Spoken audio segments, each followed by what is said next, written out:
Hello, my name is Joseph Schiller. And I'm Michael Dratler. And this is Channel 14 News, and we have a very interesting story today. Apparently, you're eating too much chocolate. Yes, all of you.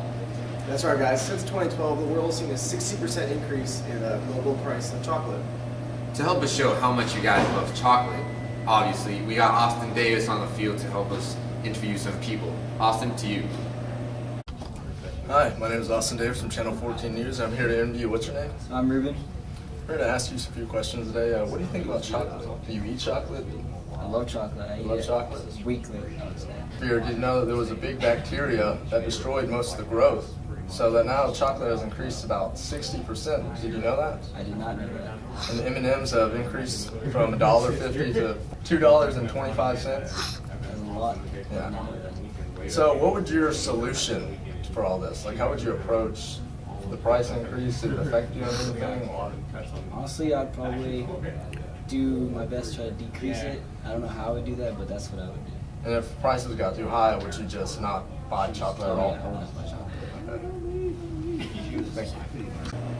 Now that you see how much you people love chocolate, we have a professional here to help us address the serious problem of supply and demand in chocolate in the industry today.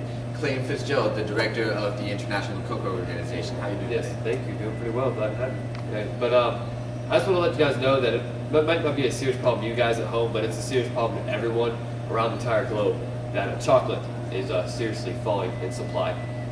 There has been a dramatic increase in demand in chocolate in the last years, but since there's this new bug, as you would say, that's completely destroying the plant in the Ivory Coast and Africa, where 70% of the world's chocolate is produced, 30 to 40% is being destroyed by these horrible fungi.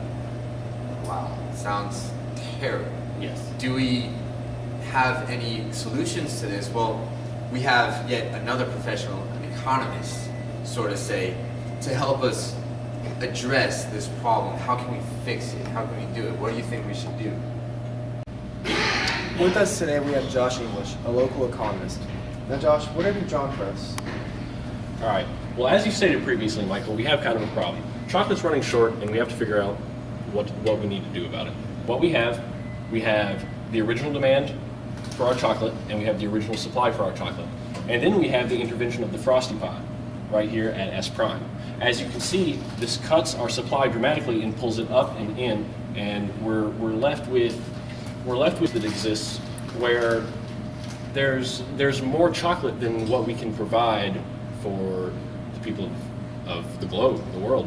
As you can see, supply's been pulled in, but we still have the problem of the demand remaining where it's at. With the shortage in occurrence and the demand not shifting, you have this problem where you're either going to drive prices to just this non-existent point up here past the graph where everybody's paying $6 to $7 for a chocolate bar, or you're going to simply diminish the product into nothingness. As you can see here, we have three main solutions. The first one is simply allowing the problem to run its course, because what that does is it skyrockets your prices and it limits your product.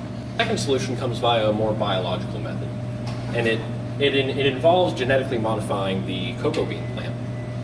The aim of the second method would be, as opposed to leaving the cocoa bean plant, only producing, say, 5 to 6 beans on one seasonal yield, you can optimize the cocoa bean plant through genetic breeding and a whole other variant of methods to produce, say, 10 to 15 beans a yield, or even higher, 15 to 20.